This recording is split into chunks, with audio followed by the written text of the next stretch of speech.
आप सभी का बहुत स्वागत है और मैं हूं आपके साथ अमनदीप। चलिए खबरों की शुरुआत करते हैं। यूनिफॉर्म सिविल कोड को लेकर बड़ी खबर है। राज्य की धामी सरकार विधानसभा में यूसीसी को लेकर प्रस्ताव लेकर आएगी। मॉनसून सेशन में इसका प्रस्ताव आ सकता है। दिल्ली दौरे पर पहुंचे सीएम धामी ने इसे लेकर संकेत दिए हैं और उत्तराखंड ऐसा पहला राज्य बनने वाला है जहां यूनिफॉर्म सिविल कोड लागू होगा। इसके लिए ड्राफ्ट कमेटी का ड्राफ्ट करीब तैयार है और सीएम धामी साफ कह चुके हैं कि ड्राफ्ट मिलते ही इसे परीक्षण के बाद में कानून बनाया जाएगा।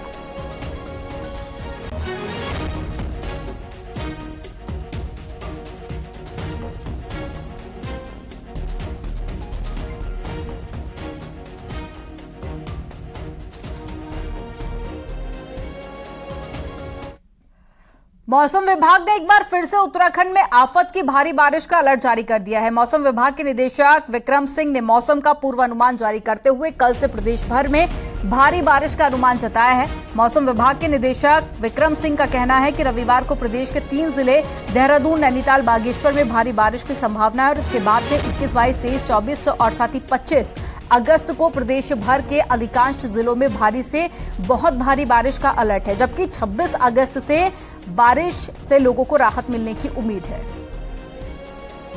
डिस्ट्रिक्ट रखे गए हैं जैसे देहरादून है, नैनीताल है और इसके साथ साथ बागेश्वर डिस्ट्रिक्ट है। उनमें संभावना थोड़ी दिखती है कि हैवी रेन वहाँ एकाध मिलेगी। लेकिन यह है कि कल थोड़ी जो थंडरस्टॉर्म एक्टिविटी है वो सब रखी गई है। उसमें चाहे इंटेंस आवर है या वेरी इंटेंस आवर है, वो एकाध जगहों में डिस्ट्रिक्ट्स में अलग अलग डिस्ट्रिक्ट्स में देखने को मिलेंगे। तो आप कल कह सकते हैं थोड़ी एक्टिविटी ज़्यादा रहेगी, पर आज जो है एक्टिविटी कमी है। 19 तारीख की अगर बात करते हैं, जब 21 तारीख में जा रहे हैं तो एक्टिविटी बढ़ेंगी। 21 को आप ये कह सकते हैं कि ज़्यादातर जगहों में बारिश मिलेगी, हल्की से मध्यम। और जहाँ तक भारी से बहुत भारी वर्षा की बात है तो उसमें हमने अभी देहरादून, पौड़ी, इसी तरह नैनीताल, चंपावत और बागेश्वर को रखा है। उत्तरकाशी में कल्याणी के पास में यमुनोत्री हाईवे फिर से बंद हो गया है। यहां पर बड़ा लैंडस्लाइड सक्रिय हो गया है, जिसके बाद में लगातार मिट्टी और मलबा रोड पर आ गया है। तस्वीरों में आप साफ देख सकते हैं कि कैसे पहाड़ से पूरा मलबा पानी की तरह बह रहा है और करीब 1 किलोमीटर के हिस्से में लैंडस्लाइड की स्थिति बनी हुई है।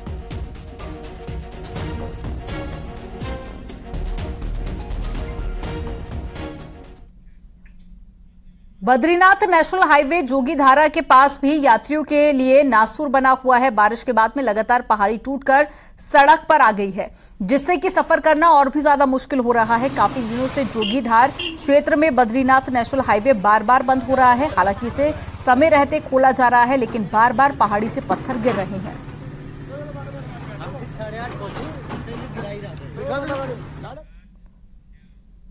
चमोली में कर्णप्रयाग ग्वालदम हाईवे भूस्खलन होने से बंद हो गया। वहीं बीआरओ की टीम हाईवे को खोलने का काम कर रही है, लेकिन बारिश मुसीबत बढ़ा रही है। वहीं बारिश से पिंडर नदी उफान पर है, जिससे कि जो दुकानें हैं उनको भी खतरा है। लगातार भूकटाव के चलते स्थानीय लोग अपनी दुकानों को खाली कर रहे हैं।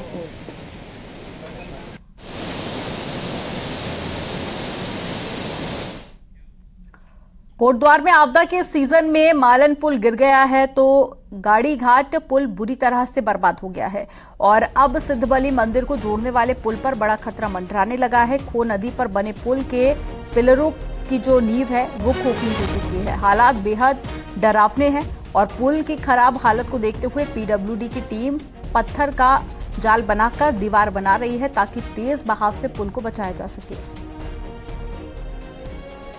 हमारे जितने भी लाइन डिपार्टमेंट्स हैं उनको हमने सभी को जो है निर्देशित कर रखा है कि वो तत्काल जो है जो भी आपदा में क्षतिग्रस्त पुल है या सड़क है उसको तत्काल ठीक कराएं। इसी क्रम में पीडब्ल्यूडी के द्वारा जो सिद्धबली वाला हमारा पुल था उसमें कार्य शुरू हो गया है। रुद्रप्रयाग की मदमहेश्वर घाटी में पिछले दिनों तेज बारिश की वजह से गोंडार में मुख्य मार्ग पर बना पुल टूट गया है। वहीं पुल टूटने से लोगों को भारी दिक्कतों का सामना करना पड़ रहा है। लोगों के सामने रोजमर्रा की वस्तुओं की सप्लाई सबसे बड़ी चुनौती बनी हुई है। पुल टूटने से कई गांवों का संपर्क मुख्यालय से कट गया है, जिसकी वजह से लोगों के सामने बड़ी समस्या खड़ी हो गई है। चाहे वहाँ पे पैदल पुलिया की बात हो या वहाँ पे जो योजनाएं क्षतिग्रस्त हो गई हैं या आने वाले भविष्य के लिए वहाँ पे चाहे मेडिकल जैसे दूरसंचार जैसी बेहतर सुविधाएं वहाँ पे उठाई जाए और इस पर त्वरित गति से कार्य किया जाए। टिहरी में NH 94 ऋषिकेश गंगोत्री हाईवे पर खतरनाक रास्ता बना हुआ है और यहां बने नए स्लाइडिंग जोन यात्रियों के लिए परेशानी का सबब बने हुए हैं और प्रशासन के लिए भी ट्रैफिक सुचारू करना किसी चुनौती से कम नहीं है। ऑल वेदर प्रोजेक्ट के तहत में हुए रूट चौड़ीकरण के चलते NH पर 6 नए स्लाइडिंग जोन बनाए गए हैं और ऊड़ी, बैंड, नरेंद्र नगर, बगड़धार के साथ ही खाड़ी में हो रहे लैंडस्लाइड के चलते लगातार मलबा और बोल्डर गिर रहे हैं।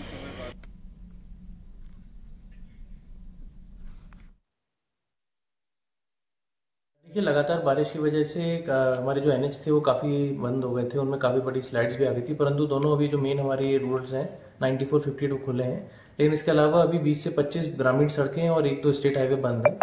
नरेंद्र नगर, रानी पोखरी की जो रोड है उसमें भी काफ़ी जगह स्लाइड आ रखी है, उसको भी हम लोग ट्रीटमेंट भी करना कई जगह ज़रूरी हो गया है, कई जगह रोड का कटान भी हो गया है।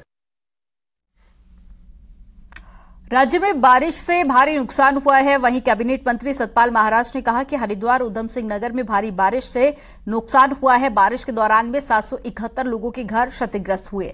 वहीं सतपाल महाराज ने कहा कि जिनके घर टूटे हैं उनको 44,41,300 रुपए की आर्थिक सहायता दी गई है और साथ ही हरिद्वार को आपदा क्षेत्र घोषित किया गया है, जिसके चलते 3 महीने का बिजली और पानी का बिल माफ किया गया। प्रदेश में सड़कों और पुल का आपदा प्रबंधन विभाग के मुताबिक 850 करोड़ से ज्यादा का नुकसान अभी तक हो चुका है। हालांकि इस दौरान सतपाल महाराज को कई आंकड़ों की जानकारी नहीं थी, जिस पर खासी किरकिरी हुई है।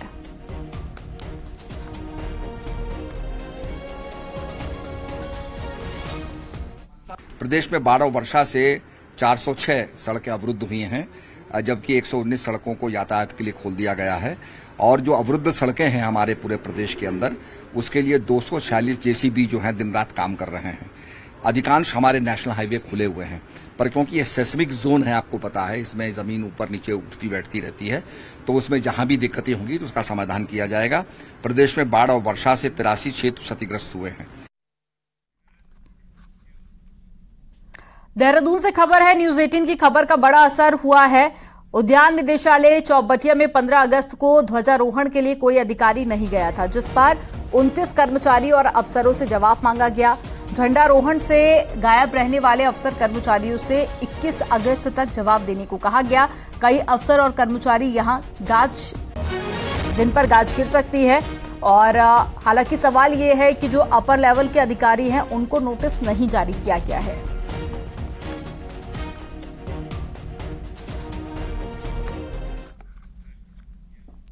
उत्तराखंड में अफसरशाही बेलगाम है और अफसरों को न देश के राष्ट्रीय पर्वों की फिक्र है और न ही वीवीआईपी की। ऐसा ही कुछ कोटद्वार में हुआ जब यहां पर मुख्यमंत्री पुष्कर सिंह धामी ने दौरा किया, लेकिन वहां पर मौजूद एएसपी शेखर चंद्र सुयाल अपने फोन पर इतने बिजी थे कि उन्हें मुख्यमंत्री के प्रोटोकॉल का भी ख्याल नहीं रहा और सुयाल ने यहां पर सीएम को सैल्यूट किया, लेकिन इस दौरान खुद फोन पर बात कर रहे थे। अब ये वीडियो सोशल मीडिया पर वायरल हो रहा है।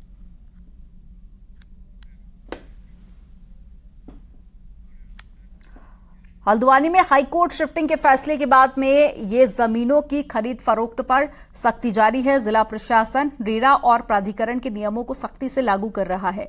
प्रशासन की सख्ती से प्रॉपर्टी डीलर्स में हड़कंप है। विभिन्न राजनीतिक दलों से जुड़े ये प्रॉपर्टी डीलर मनमानी कॉलोनियां काट रहे थे, लेकिन जिला प्रशासन की सख्ती के बाद में इनके धंधे पर ब्रेक लग गया। शनिवार को इन प्रॉपर्टी डीलर्स ने खुद को किसान बताकर हल्द्वानी में प्रदर्शन किया और कई ट्रैक्टर हल्द्वानी की सड़कों पर उतार दिए, लेकिन प्रशासन ने इनकी एक नहीं सुनी।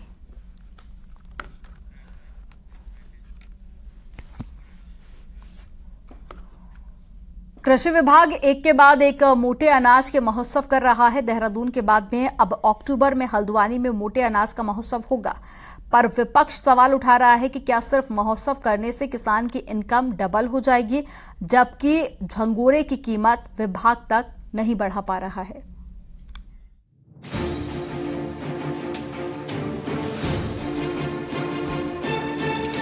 उत्तराखंड के किसान की इनकम 2025 तक डबल करनी है, ये बात कृषि मंत्री बार बार कहते हैं। किसान मोटे अनाज का उत्पादन बढ़ाएं और खूब पैसे कमाएं, यही बात बड़े बड़े मेले महोत्सव करके किसानों को समझाई भी जाती है। इसी साल मई में देहरादून में मोटे अनाज का महोत्सव हुआ, अब अक्टूबर में हल्द्वानी में होगा। लेकिन इस एक सवाल का जवाब कौन देगा कि जब राज्य में कोदा यानी कि मंडुआ और झंगोरे की कीमत बराबर नहीं हो पा रही है, वहाँ इनकम डबल कैसे होगी? किसानों से मंडुआ झंगोरा खरीदने का काम सहकारी संघ करता है, जिसके मुताबिक 1 किलो कोदा यानी मंडुआ की कीमत 38 रुपए 46 पैसे, तो 1 किलो झंगोरे की कीमत 25 रुपए तय की गई है। सहकारी संघ चाहता है कि रेट बढ़े ताकि किसान ओपन मार्केट के बजाय सरकार को अनाज बेचें। वहीं विभाग बार बार इनकम और उत्पादन डबल करने की बात कह रहा है। लेकिन अभी जो है रेट इसका झंगोरा का केवल 25 रुपए है। अगर रेट बढ़ जाता है, अभी जो कि बढ़ा नहीं है, तो आशा है कि इसका रेट बढ़ेगा।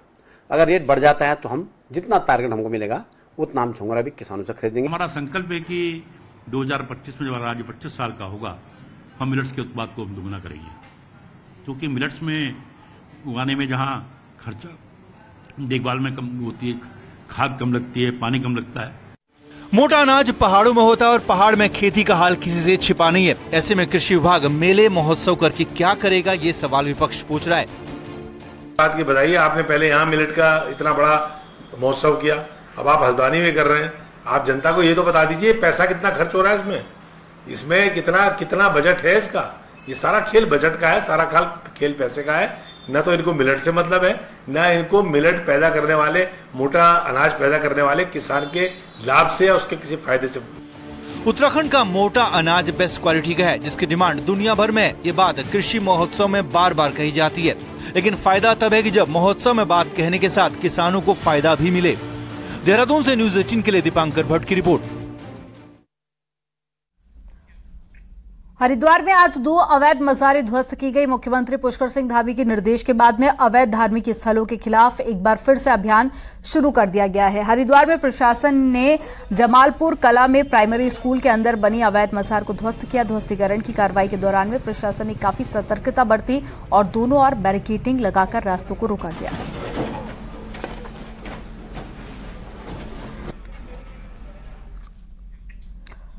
हरिद्वार के ही जगजीतपुर में भी अवैध मज़ार पर बुलडोजर चला है और अवैध मज़ार को तोड़ा गया है। आज सुबह से अवैध मज़ारों के खिलाफ प्रशासन की कार्रवाई चल रही है। कुछ वक्त से अवैध अतिक्रमण के खिलाफ में प्रशासन की कार्रवाई सुस्त पड़ी थी, जिसके बाद में सीएम धामी ने प्रशासन की क्लास लगाई और अवैध अतिक्रमण पर की गई कार्रवाई की प्रोग्रेस रिपोर्ट भी मांगी गई, जिसके बाद में एक बार फिर से प्रशासन हरकत में आया और अवैध मज़ारों के खिलाफ कार्रवाई की जा रही है।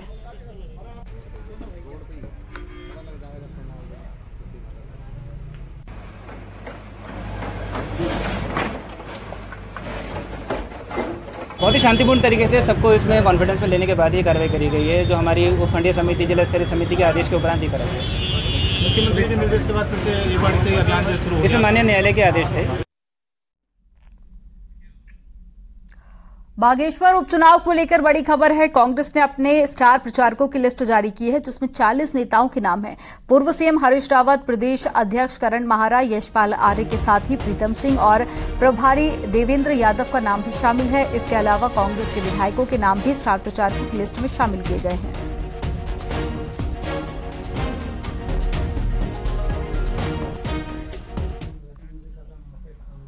सीएम पुष्कर सिंह धामी दिल्ली के दौरे पर हैं और इस दौरान मुख्यमंत्री कई केंद्रीय मंत्रियों से मुलाकात करेंगे।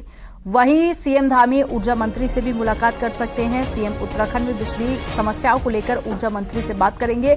वहीं दिसंबर में प्रस्तावित ग्लोबल इन्वेस्टर समिट को लेकर 21 अगस्त को दिल्ली में प्रमुख उद्योग समूहों और उद्योगपतियों के साथ में मुलाकात करेंगे। सीएम का कहना है कि हमने सोलर पावर से लेकर हाइड्रो पावर, पर्यटन, एमएसएमई और एग्रो के क्षेत्र में काफी सुधार किया है और कई नई पॉलिसियां भी बनाई गई हैं।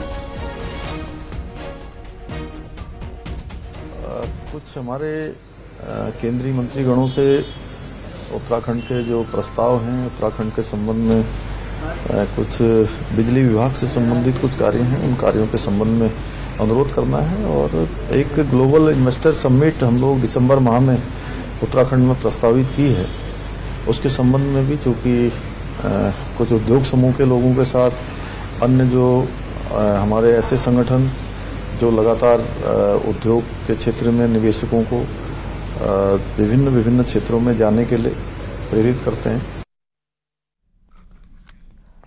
रुड़की के आजाद नगर में 2 दिन पहले व्यापारी के गोदाम में 25 लाख की चोरी हुई थी और पुलिस ने 2 दिन में मामले का पर्दाफाश कर लिया। मुखबिर की सूचना पर पुलिस ने 2 आरोपियों को इब्राहिमपुर गांव से गिरफ्तार किया और इसके पास से चोरी के 8 लाख रुपए भी बरामद किए, जबकि इसी मामले में 2 अन्य आरोपी फरार हैं।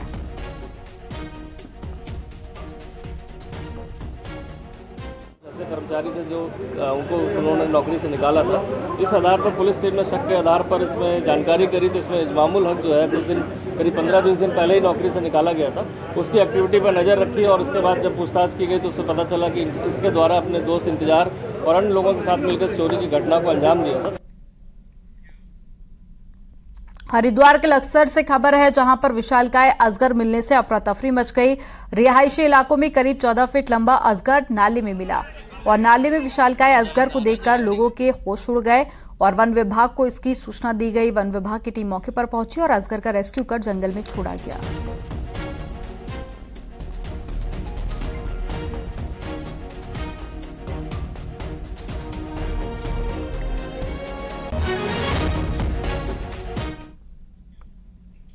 कोटद्वार की पुलिंडा सड़क पर हाथियों का झुंड आ गया था और करीब 1 घंटे तक 15 से 20 हाथी सड़क पर घूमते रहे, जिसकी वजह से गाड़ियों की आवाजाही काफी हद तक प्रभावित हुई है। वहीं काफी देर तक वन विभाग की टीम ने पटाखे फोड़े, जिसके बाद में हाथी के झुंड को जंगल की ओर खदेड़ा गया। दरअसल बल्ली कांडी गांव जाने वाली पुलिंडा रोड एलिफेंट कॉरिडोर से होकर गुजरती है। ऐसे में आए दिन यहां पर हाथी की आवाजाही देखी जाती है।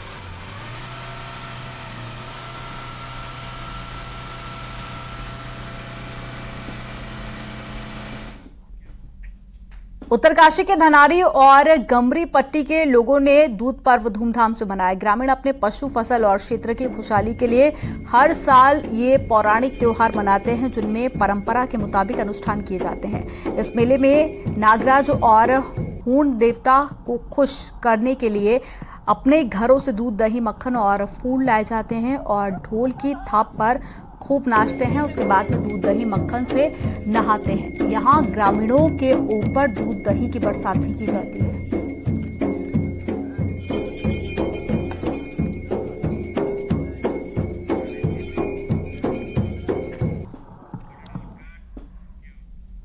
देश भर में हरियाली तीज